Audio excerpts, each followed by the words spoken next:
Hello, जय हिंद। स्वागत है आपका हमारे यूट्यूब चैनल पे। देखिए यहाँ पे बच्चों ने व्हाट्सएप के जरिए एक क्वेश्चन पूछा है और नंबर सिस्टम का ये सवाल है, काफी अच्छा सवाल है। और इस प्रकार का जो क्वेश्चन है हमेशा आपके कॉम्पिटिटिव एग्जाम में पूछ दिए जाते हैं और बहुत सारे बच्चे ऐसे सवालों में उलझ जाते हैं। या तो उनको ज्यादा समय लग जाता है या फिर वो बना ही नहीं पाते, छोड़ के आ जाते हैं। तो आइए हम इस सवाल को डिस्कस करते हैं। देखिए इस सवाल में क्या चीजें दिया हुआ है, कैसे इसको आप जल्दी से सॉल्व कर सकते हो। तो सबसे पहले बात, सवाल को पढ़ेंगे सही तरीके से कि सवाल क्या दे रखा है। तो यहाँ पे बोला है कि यदि 4p3, ये जो है आपका नंबर है 4p3, यदि 4p3 में 984 जोड़ दिया जाए तब 13q7 प्राप्त होता है। यदि 13q7 11 से विभाजित है तो p प्लस q का मान क्या होगा। इसके लिए चार ऑप्शन दे रखा है, 10, 20, -10 और -20। ये चार ऑप्शन है। तो इसमें देखिए समझना क्या है। सबसे पहला बात तो इसमें याद आपको ये होना चाहिए कि 11 का जो विभाजिता का नियम है, ये क्या होता है, ये चीजें आपको याद होना चाहिए, है ना। 11 का विभाजिता का जो भी नियम है ये आपको याद होना चाहिए, तभी आप इस सवाल को आसानी से बना पाओगे। ठीक है। तो 11 का विभाजिता का नियम क्या है वो आप पढ़े होंगे। कोई भी संख्या 11 से यदि विभाज्य होती है, जैसे हम यहाँ पे अगर कुछ एग्जाम्पल लें, जैसे ये संख्या के बारे में कहा है 13q7, यह एक संख्या है। अगर ये 11 से विभाज्य है तो हम इसका अल्टरनेट नंबर जब लेते हैं, जिसको आप लोग इस तरीके से पढ़ते हैं कि सम के स्थानों का अंकों का योग और विषम के स्थानों पे अंकों का योग का जो अंतर होता है वो या तो शून्य हो या तो 11 का कोई मल्टीपल हो, तब वो 11 से विभाज्य होता है। तो हम इसको ऐसे बोल सकते हैं कि इसका जो अल्टरनेट नंबर है, जैसे 1 को q से जोड़ लेंगे और 3 को 7 से जोड़ लेंगे और इसका अंतर ले लेंगे, जैसे 1 प्लस q का अंतर ले लेंगे 3 प्लस 7 से।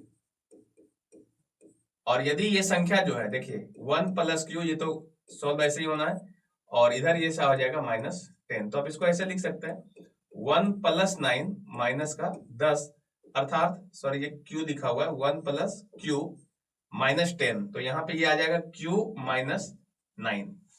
अब ये जो क्यू -9 है, जिसको हम ऊपर वाला जो लिखा हुआ 13q7, इसको हम सॉल्व करके लाए। अगर ये 11 से विभाज्य है, इसका मतलब ये हुआ कि या तो ये वैल्यू जो है q-9, ये वैल्यू जो है या तो 0 हो या 11 का कोई भी गुणज हो, 11 का कोई गुणज हो, ताकि 11 से वो कट जाए। ठीक है। तो आप खुद सोचिए कि q के बारे में क्या रख सकते हैं ऐसा।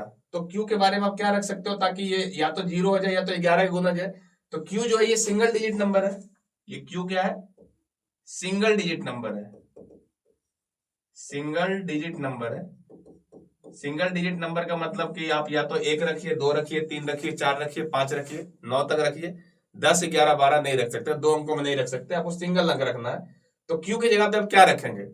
आप खुद सोचिए। 0 अगर स्टार्ट करेंगे तो 0 रखेंगे तो -9 आएगा, 1 रखेंगे तो -8 आएगा, 2 रखेंगे तो -7 आएगा। इस तरीके से मुझे ये पता चल रहा है कि क्यू का वैल्यू यदि हम 9 रख लें, क्यू का वैल्यू कितना रख दें?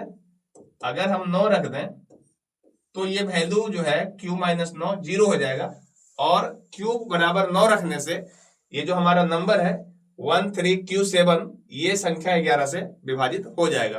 बाकी आप q का वैल्यू 9 से ज्यादा रख भी नहीं सकते हैं। ठीक है। तो इससे ये पता चल गया कि q का वैल्यू क्या हो जाएगा। तो q का वैल्यू हो जाएगा 9। ठीक है जी। अब q का वैल्यू अगर 9 हो गया है तो आप मुझे यहां से आइए, देखिए क्या बोला है। तो ये कहना क्या चाह रहा है, देखिए कि यदि संख्या बोला है 4p3 में जोड़ने के लिए कहा है 984, तब ये संख्या कितना मिल जाता है? तब ये संख्या मिलता है 13q7।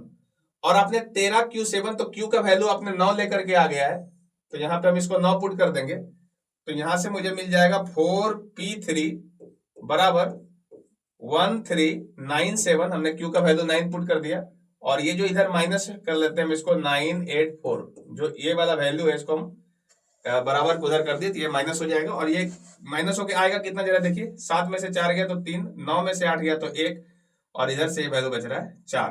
तो ये 4p3 का मतलब हो गया 413। आप इस दोनों को अगर कंपेयर करेंगे तो यहाँ से p का वैल्यू आपको दिख जाएगा 1।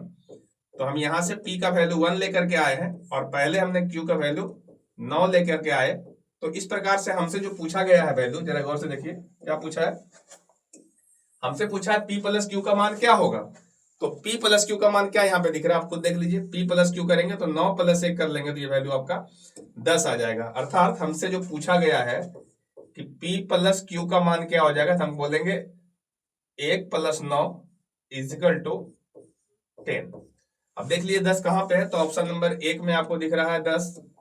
यही 10 आपका सही जवाब होगा। उम्मीद है आप इस सवाल को अच्छे से समझ पाए होंगे। इसमें कोई बहुत बड़ा बात नहीं था, आपको बस थोड़ा सा समझना था कि 11 का विभाज्यता का नियम क्या होता है।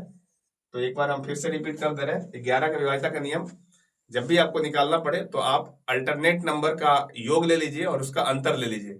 अल्टरनेट नंबर का मतलब हो कि जैसे यहाँ पे हमने 1 लिया तो इसका अल्टरनेट नंबर आप 1 छोड़ के लेंगे तो क्यू हो जाएगा। यहाँ पे क्यू है तो क्यू हो जाएगा। फिर हम 3 लेंगे तो 3 के बाद 7 हो जाएगा। या फिर कोई दूसरा नंबर ले लेते हैं, जैसे बड़ा नंबर ले लेते हैं 9 8 5 6 3। इसे चेक करना है कि ये 11 से कट रहा है या नहीं कट रहा है। तो आपको अल्टरनेट चेक करना होगा, जैसे 9 प्लस 5 और प्लस 3, 9 प्लस 5 प्लस 3, तो ये योग कितना हो गया, तो 9 5 14, 14 3 17। और यहां से देखो 8 और 6, 8 6 हो गया आपका 14। तो ये वैल्यू हो गया। देखो इस दोनों का अंतर लेना है, तो 17 और 14 का जब अंतर लेंगे तो ये वैल्यू आ रहा है 3।